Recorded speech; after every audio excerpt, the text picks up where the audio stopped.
والذين ينفقون أموالهم رئاء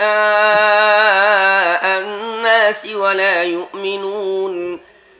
يؤمنون بالله ولا باليوم الآخر ومن يكن الشيطان له قرينا فساء قرينا وماذا عليهم لو آمنوا بالله واليوم الآخر وأنفقوا مما رزقهم الله وكان الله بهم عليما إن الله لا يظلم مثقال ذرة وإن تك حسنة يضاعفها ويؤت من لدنه أجرا عظيما فكيف إذا جئنا من كل أمة بشهيد وجئنا بك على هؤلاء شهيدا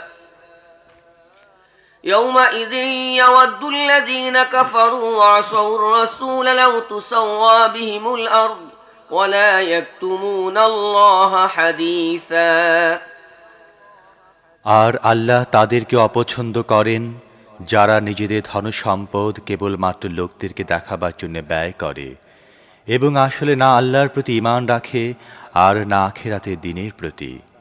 সত্য বলতে কি, শয়তান যার সাথী হয়েছে তার ভাগ্যে বড় খারাপ সাথীই জুটেছে।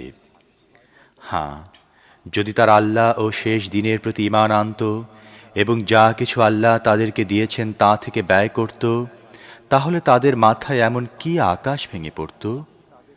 যদি তারা এমনটি করত তাহলে তাদের নেকির অবস্থা আল্লাহর কাছে গোপন থেকে যেত না। আল্লাহ কারো ওপর এক অনুপরিমাণও জুলুম করেন না।